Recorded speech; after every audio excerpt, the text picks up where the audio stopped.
Muy buenas tardes, muchísimas gracias. Por supuesto, la gente de lo que más se enriquece es de la amistad, y yo me precio de ser muy rico porque tengo muchos amigos, y entre ellos a mi compañero y amigo, insisto, el doctor Montalvo. Este es un tema verdaderamente interesante y a lo largo del tiempo que tenemos señalado se irán dando cuenta por qué razón. Pretendo utilizar un señalador para que podamos, aquí tengo. Vean ustedes algunos datos epidemiológicos para robustecer la importancia del cáncer. No quiere decir que ningún cáncer sea menos importante o más importante, todos lo son, pero por ejemplo, en Estados Unidos, de acuerdo a estadísticas de los Estados Unidos, pues 141.210 casos nuevos en los Estados Unidos por año, pues habla de la trascendencia del cáncer colorectal. Y de esto, en el 2011, 50.000 muertes. Existe una sobrevida a 5 años en pacientes con cáncer del 90 al 70% cuando existe enfermedad solamente regional y solamente del 12% con metástasis. Esa enorme diferencia nos está empezando a decir una situación verdaderamente de cuidado. El diagnóstico oportuno, la detección oportuna, con métodos que en ocasiones están al alcance de nuestra mano, es posible cambiar y virar del 90% al 70% o al revés, del 70% al 90%. Mundialmente ocupa la tercera causa de muerte y la causa más común es el adenocarcinoma. En nuestro país, que también tenemos estadísticas, es la segunda neoplasia más frecuente. Tiene 2.5 en 100.000 habitantes de mortalidad. Y en el norte, por algunas razones de índole epidemiológico, es más común. La sexta década es pico, el sexo es por igual a hombres y mujeres. Sin embargo, existe una relación de 1.7 de riesgo familiar para desarrollar cáncer. ¿Qué otras cosas se sabe del cáncer? Sería verdaderamente deleterio a mi presentación empezar diciendo sabemos mucho de cáncer de colon y recto y sabemos muy poquito, pero es verdad, sabemos poco de mucho o mucho de poco. Se ha atribuido una serie de factores de riesgo, entre esos, por supuesto, los factores genéticos juegan un papel importante. El cáncer colorectal, por ejemplo, no polipoide hereditario, es la causa más común de cáncer de recto. La historia familiar de cáncer de colon, si existe un familiar de primer grado con cáncer de colon y antecedentes de cáncer, por ejemplo, ovario, mama, endometrio o en otro órgano, son factores de riesgo. ¿Dónde se localiza?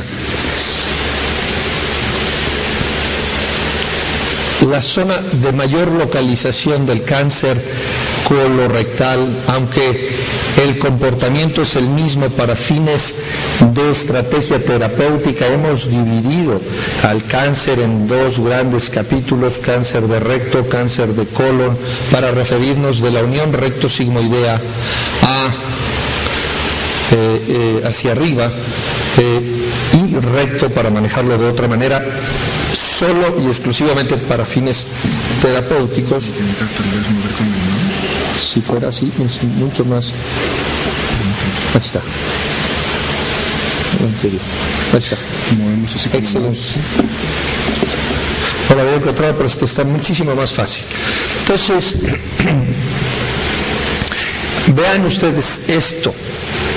70% se ocupa entre el recto y el sigmoides. Y el resto se va a distribuir en colon descendente, en transverso, en ascendente, etc. esta cercanía con la parte final del colon, que es la unión del recto con el ano, nos lo hace accesible a hacer detecciones oportunas y en ocasiones, como ya decía yo unos minutos atrás, nos permite hasta poderlo diagnosticar con la mano. ¿Qué otros factores? Bueno, pues los factores genéticos, y se han estudiado el KRAS, el cromosoma P53, también se ha pensado en factores demográficos y países desarrollados y no desarrollados, entendiéndose el desarrollo porque su condición económica es diferente, pero que se presume que su calidad de vida es también distinta.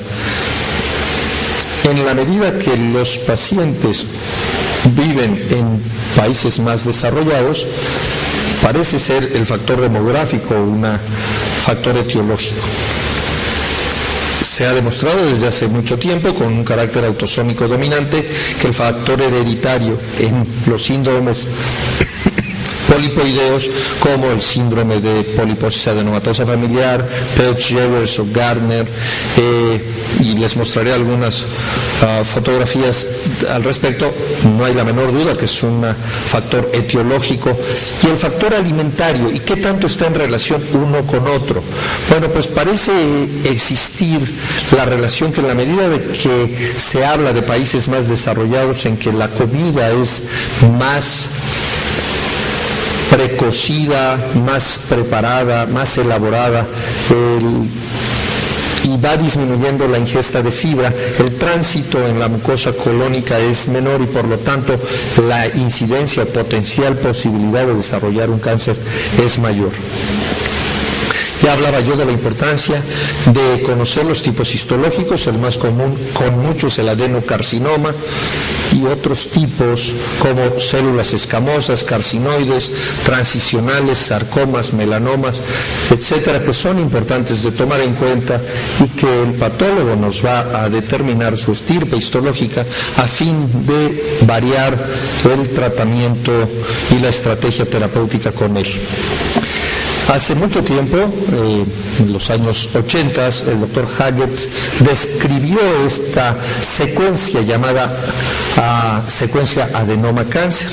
Todos sabemos que esto es la mucosa normal y que existe la presencia de genes activadores o supresores de tumores y los protooncogenes KRAS que van produciendo esta elevación, primero superficial solamente de la mucosa y progresivamente van creando un proceso no formativo inicialmente benigno llamado pólipo. Por definición, pólipo es la elevación de la mucosa solamente, y una vez que se ha desarrollado mayormente y que pueden pasar 10 a 25 años, puede desarrollar un adenocarcinoma y dependerá de su localización y del grado de invasión que se trate de un adenocarcinoma in situ o invasor. Debo decir, adelantándome, que única y exclusivamente para los patólogos y los cirujanos colorectales y los que hacemos medicina, hablamos de carcinoma invasor en el momento que atraviesa la muscularis mucosa, es decir, por debajo de la muscular, en ese momento lo empezamos a considerar invasor. Algunos ejemplos: esto es un pólipo y la secuencia de la que ya hablaba hace unos momentos. La mayoría inician como unos pólipos adenomatosos, la progresión es lenta, algunos libros hablan entre 5 y 10 años, en realidad pueden pasar hasta 25 años sin que se desarrolle malignidad en el pólipo. Perdón, dependerá de qué pólipo. Si se trata de un pólipo pediculado, como en este caso, en el que se observa la imagen arborescente del mismo, un pedículo, o se trata de un pólipo sésil, así se les describe, cuando la base de implantación es mucho más larga y mayor, el riesgo, por supuesto, de desarrollar un carcinoma in situ y después uno invasor es mucho mayor. Pólipos, bueno, pues los dividimos en tubular, tubulovellosos y vellosos. Los más comunes son los tubulares, son los que menos se llegan a malignizar o que tienen una progresión a la malignidad mucho más lenta. Los vellosos son los menos comunes, pero hasta el 40% van a llegar a malignizarse. El realizar una colonoscopía completa, si se encuentra un pólipo en el recto o en el recto sigmoides, está indicado con el objeto de extirparlo, analizarlo y conocer cuál es la estirpe histológica. Y si me dicen que se trata de un pólipo inflamatorio, me quedo tranquilo. Pero si me dicen que se trata de un adenoma, necesito saber si es velloso, túbulo-velloso o tubular, y dependiendo de eso iniciaré una metodología de seguimiento en mi paciente, por supuesto. Los adenomas vellosos requieren una excisión completa. Si están en el recto, es posible hacerse resecciones por vía transanal. Cuando miden más de 2 centímetros y las características son vellosas, existe evidencia de que hay una significativa tasa de recurrencia. Por lo tanto, enfermo que desarrolló un pólipo velloso, que el patólogo nos dijo que no existía adenocarcinoma, ni siquiera in situ, debe de ser manejado o vigilado como si se tratara de un cáncer, no dándole neoadyuvancia, por supuesto, es decir, quimioterapia, radioterapia, según fuera el caso, pero sin duda alguna tiene que seguir siendo revisado por vía transanal mediante un colonoscopio.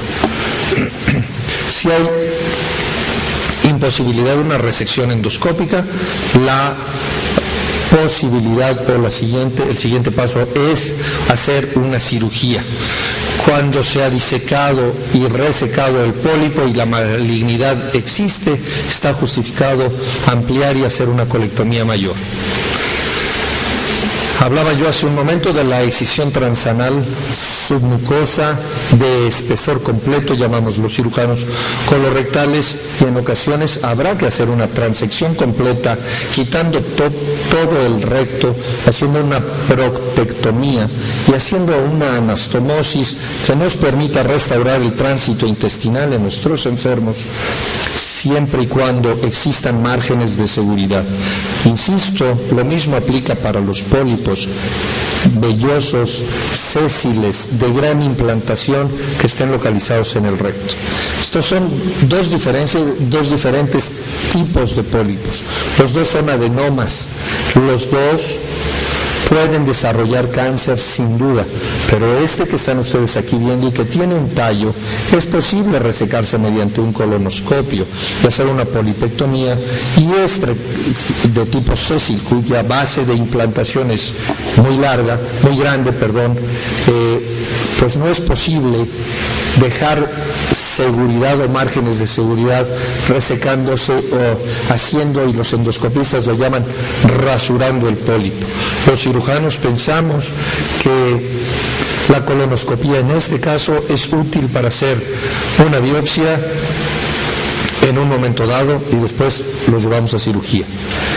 ¿Qué otros pólipos malignos? Bueno, ya vieron pediculados y ya se los enseñé, ya enseñé cómo los vamos quitando a través del colonoscopio, pero esa es una poliposis adenomatosa familiar en el que hay incontables pólipos.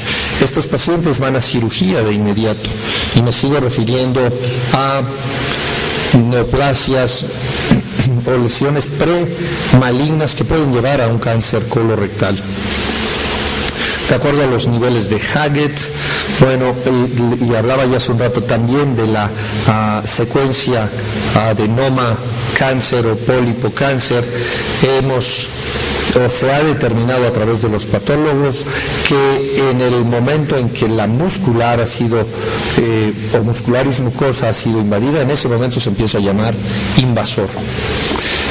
Cuando se manejan los márgenes adecuados deben ser de 1 a 3 milímetros, es decir, cuando son quitados a través del colonoscopio. Cuando estamos hablando de cáncer, los márgenes permitidos hoy en día no deben ser menores de 3 centímetros. Esta es una bella imagen de un caso operado en el Hospital General, o en el general de los hospitales, como yo lo llamo, y que cada vez que me recuerdo mi corazón vuelve a tener un poco de taquicardia, operado por un servidor en el Hospital General de México. Un paciente con una poliposis adenomatosa familiar, quien podría decir que uno de estos pólipos que estoy jugando con mi señalador no pudiera tener ya un adenocarcinoma. Pacientes con esta patología, aún siendo el primer miembro de esa familia, deben de ir a un mosaico genético, ser vigilados y deben de ir a cirugía, porque el 100% van a desarrollar un cáncer. Nada hoy en día en medicina se puede hacer de manera individual. Quien cree que maneja todo y lo sabe todo está equivocado. Los cirujanos colorectales hemos aprendido, como los cirujanos de páncreas, como los cirujanos de otras áreas, hemos aprendido que el manejo tiene que ser multidisciplinario y muy integral. Existe médico de primer contacto, por supuesto cirujanos colorectales, médicos radiólogos que van a manejar de manera previa al paciente con cáncer de recto y posterior a la cirugía, y por supuesto otras especialidades que nos van siendo afines para hacer lo que más nos interesa, un diagnóstico temprano, oportuno, y por lo tanto que nos permita llevar a nuestros pacientes al 90% de sobrevida cuando van a cirugía. Se habla de prevención, es muy importante creer en ella.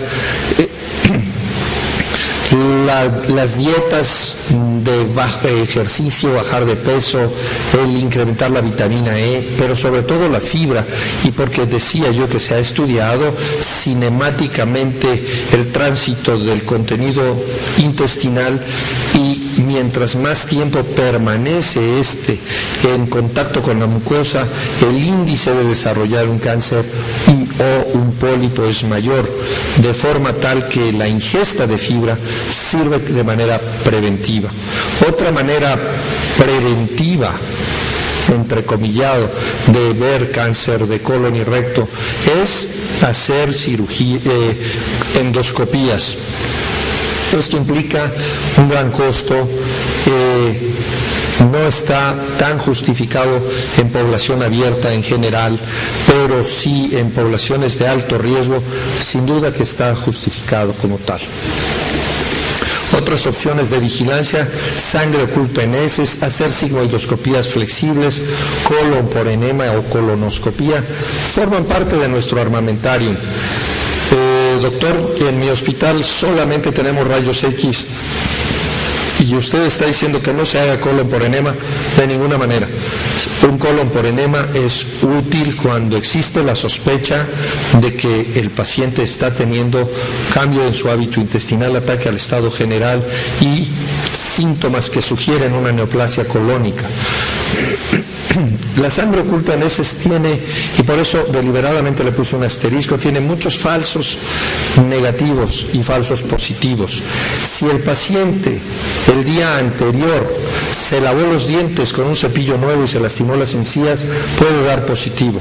Si comió una carne asada el día anterior, puede dar positivo.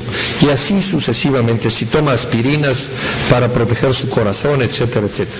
Entonces, ¿cómo usamos la sangre oculta en heces? En aquellos pacientes, otra vez, muy seleccionados y en el laboratorio donde estrictamente siga lineamientos muy serios y muy precisos para el manejo, sobre todo de este resultado. Algunas guías de seguimiento y que vamos haciendo para el cáncer colorectal? Bueno, pues recomendamos que pacientes de 50 a 75 años se haga sangre oculta en heces de alta sensibilidad, pero sobre todo les recomendamos hacer colonoscopías y seguimientos anuales, sin duda alguna.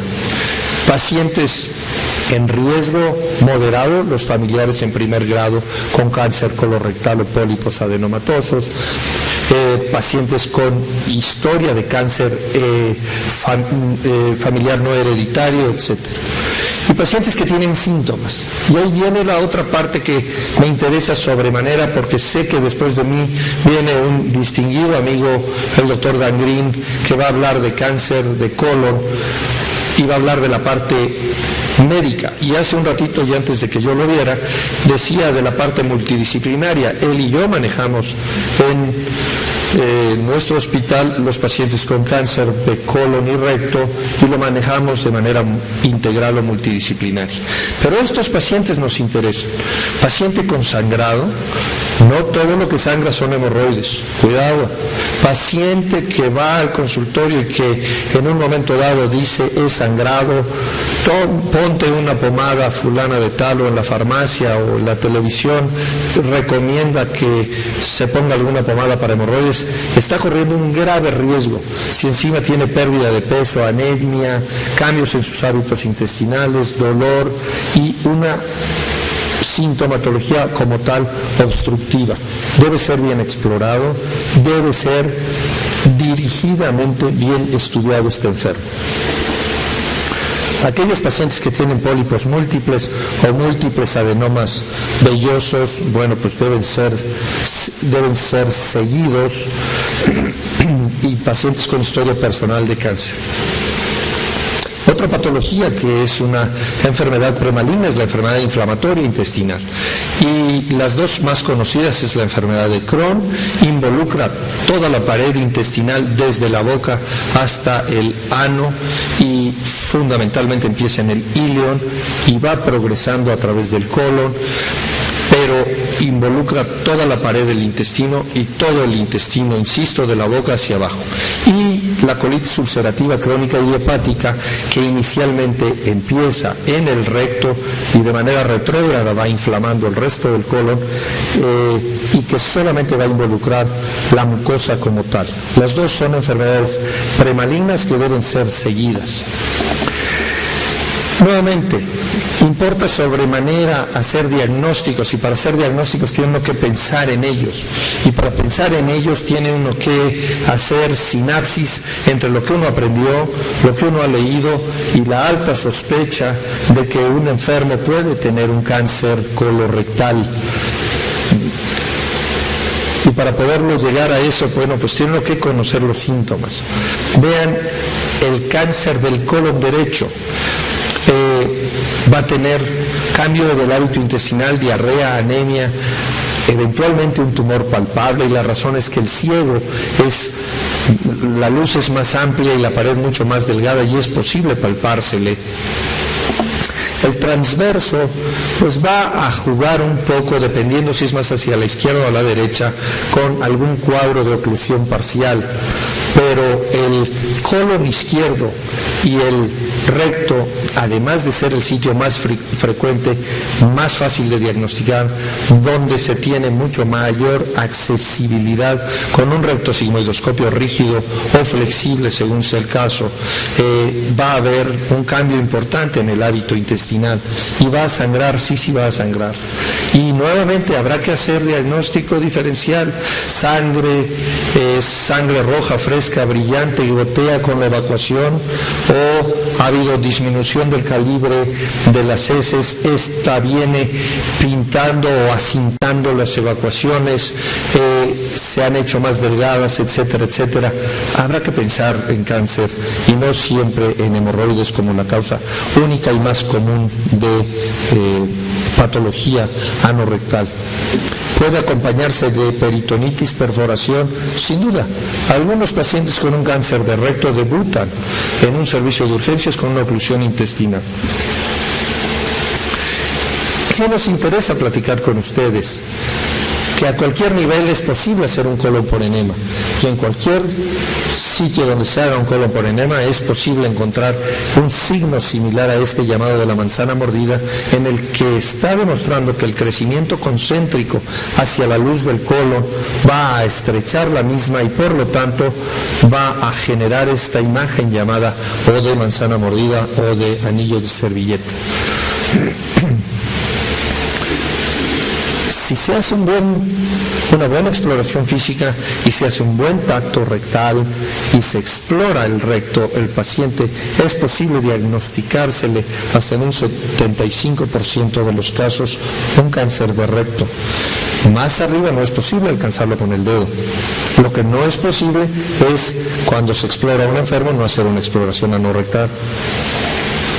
Actualmente la colonoscopía se le ha llamado el gold standard, se realiza cada 5 años en aquellos pacientes con sospecha, evalúa en el 98% de todo el colon y sin duda permite una detección oportuna.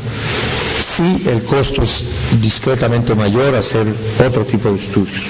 Una vez que se ha hecho el diagnóstico, tenemos que investigar la diseminación del cáncer y para poderlo hacer nos ayudamos de un sinnúmero de estudios, teleradiografías de tórax, pruebas de función hepática, ultrasonidos, tomografías. Hoy en día hacemos estudios que se llaman PET-CT, que es una tomografía en el que existen marcadores por positrones y que nos permiten imágenes y detectar imágenes y tumoraciones de hasta 2 centímetros de diámetro. Tenemos que hacer diagnósticos diferenciales, siempre.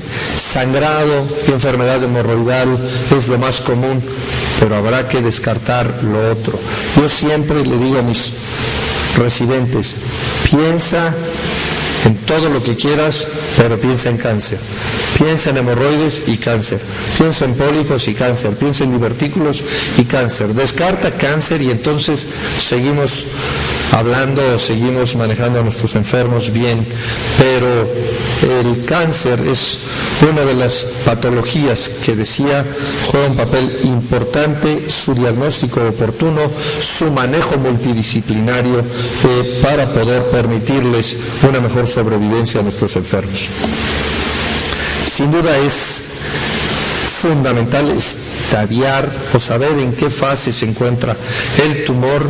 El doctor Green les hablará con mayor amplitud de cómo estudiamos de manera multidisciplinaria e integral a los pacientes para poder determinar el tipo de cirugía. Hacemos unas exploraciones, sin duda alguna, hacemos tomografías, colonoscopías que ya he mencionado. Es importante hacer ultrasonidos endoanales o endorrectales que nos permitan determinar la invasión del tumor, la presencia o no de ganglios, y en el cáncer de recto no hay la menor duda en que les damos terapia neoadyuvante, que les damos radioterapia primero y después los llevamos radio y quimio, los llevamos a cirugía y después los seguimos con lo que vaya siendo necesario. Esto no son recetas de cocina. Tal parece en ocasiones que el manejo médico del cáncer colorectal se volvieran recetas de cocina, la mezcla de tal medicamento con otro medicamento y esto da buen resultado. Debe ser individualizado el enfermo y sin duda probar los agentes quimioterápicos que estén dando mejor resultado a nuestros enfermos. La resonancia es muy útil también, nos permite hacer un adecuado estadiaje y el PET que yo hablaba hace un momento nos permitirá identificar algunas metástasis a distancia. Clasificar a los tumores por clasificarlos no tiene ningún fundamento. El fundamento de clasificarlos es el poderlos entender entre todos los médicos. Originalmente el cáncer de colon y recto se clasificaba a través de un método que describieron el doctor Dukes, después Asler y Kohler lo actualizaron y era así: A limitado a la mucosa, B la capa muscular y lo que está abajo es la modificación de los doctores Asler Kohler y Kohler, pero hoy en día, para podernos entender todos, tenemos que utilizar la clasificación internacional de TNM, y si me lo permiten se los leeré brevemente. T0 pues es sin tumor primario, T-IS es un carcinoma in situ, intraepitelial, y que solo ha llegado hasta la lámina propia.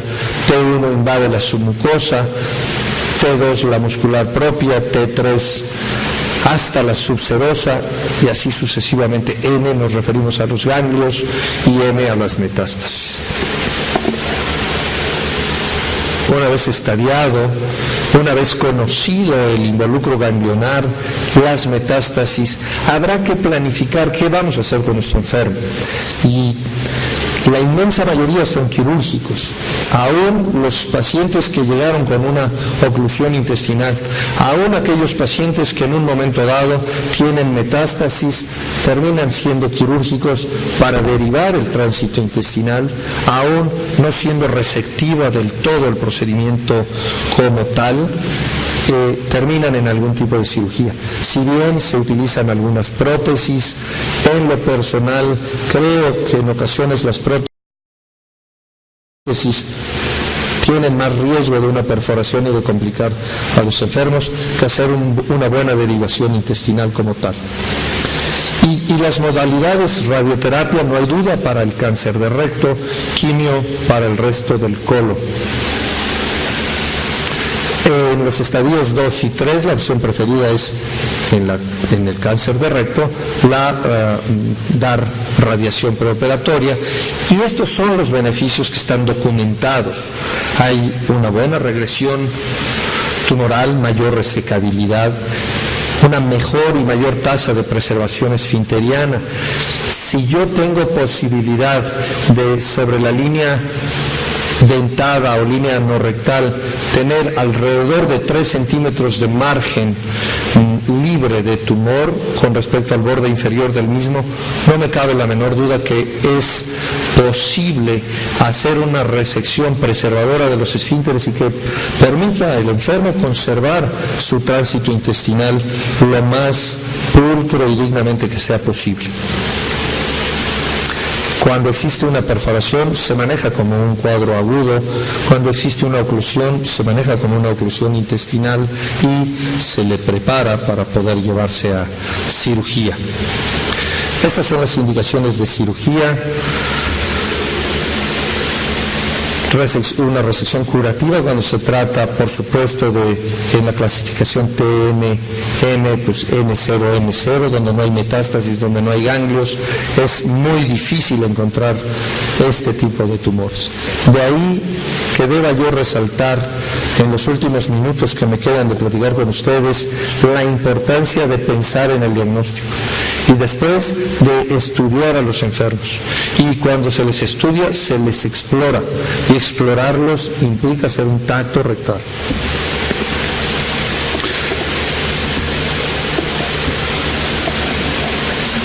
Recuerden que soy cirujano, así me presentó mi amigo y compañero el doctor Montalvo. Pues voy a hablarles más de cirugía. Si se trata de un tumor del lado derecho, hacemos una hemicolectomía derecha. Lo importante es la línea de resección, preservando la arteria cólica media, pero tratando de levantar o de resecar todos los relevos ganglionares que sean posibles. Si se trata de un cáncer en el lado izquierdo, la misma historia. De un cáncer en el ángulo esplénico, por ejemplo, debo hacer también una hemicolectomía izquierda ampliada, pero que me permitirá con buena irrigación hacer una anastomosis que permita el tránsito intestinal como tal. Las lesiones hepáticas, mientras no existe una evidencia radiográfica de involucro de una arteria, de grandes vasos, etc., es posible tratárseles, ya sea resecándolos o mediante radiofrecuencia como tal. Cáncer de recto ocupa especial atención. Se divide en 3 tercios. El tercio inferior son los últimos 5 centímetros, tercio medio y tercio superior 15 centímetros. La importancia de la neoadyuvancia, aún en estadios 3 y 4, es preservar los esfínteres y procurar que exista menor recurrencia locorregional. Ya me está viendo por ahí el doctor Green diciendo que no me meta con su tema. Voy a adelantar algunas pláticas solamente para enseñarles la importancia de hacer una resección mesorrectal adecuada cuando el tumor está en esta parte. Esto es incorrecto. Tenemos que pegarnos a la fascia presacra y hacer una disección satisfactoria que nos deje buenos márgenes de tumor libres de tumor para poder no solo resecarlo, sino hacer una anastomosis satisfactoria. Les agradezco mucho y queda con ustedes el doctor Montalvo. Buena tarde. Al cáncer en 2 grandes capítulos, cáncer de recto, cáncer de colon, para referirnos de la unión recto-sigmoidea hacia arriba y recto para manejarlo de otra manera, solo y exclusivamente para fines terapéuticos. Si fuera así, es mucho más. Ahí está. Ahí está. Excelente. No lo había encontrado, pero esto está muchísimo más fácil. Entonces, vean ustedes esto. 70% se ocupa entre el recto y el sigmoides. Y el resto se va a distribuir en colon descendente, en transverso, en ascendente, etc. Esta cercanía con la parte... Muy buenas tardes, muchísimas gracias.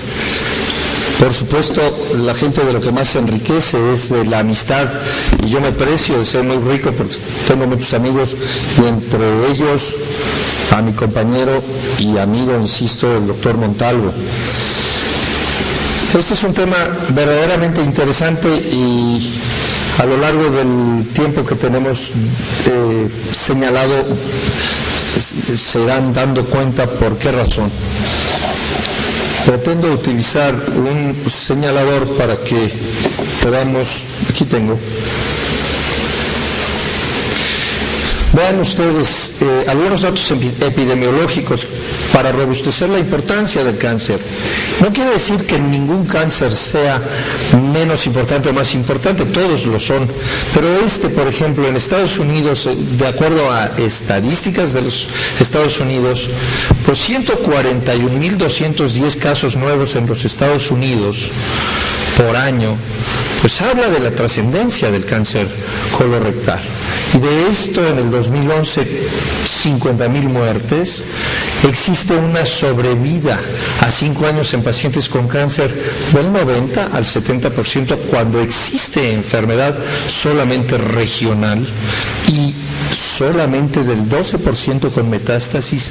Esa enorme diferencia nos está empezando a decir una situación verdaderamente de cuidado. El diagnóstico oportuno, la detección oportuna, con métodos que en ocasiones están al alcance de nuestra mano, es posible cambiar y virar del 90% al 70%, o al revés, del 70% al 90%. Mundialmente ocupa poquito, pero es verdad, sabemos poco de mucho, o mucho de poco. Se ha atribuido una serie de factores de riesgo. Entre esos, por supuesto, los factores genéticos juegan un papel importante. El cáncer colorectal, por ejemplo, no polipoide hereditario, es la causa más común de cáncer de recto. La historia familiar de cáncer de colon, si existe un familiar de primer grado con cáncer de colon y antecedentes de cáncer, por ejemplo, ovario, mama, o endometrio o en otro órgano, son factores de riesgo. ¿Dónde se localizan? la zona de mayor localización del cáncer colorectal, aunque el comportamiento es el mismo para fines de estrategia terapéutica, hemos dividido a la tercera causa de muerte y la causa más común es el adenocarcinoma. En nuestro país, que también tenemos estadísticas, es la segunda neoplasia más frecuente. Tiene 2.5 en 100.000 habitantes de mortalidad. Y en el norte, por algunas razones de índole epidemiológico, es más común. La sexta década es pico, el sexo es por igual a hombres y mujeres. Sin embargo, existe una relación de 1.7 de riesgo familiar para desarrollar cáncer. ¿Qué otras cosas se sabe del cáncer? Sería verdaderamente deleterio a mi presentación empezar diciendo: sabemos mucho de cáncer de colon y recto y sabemos muy poco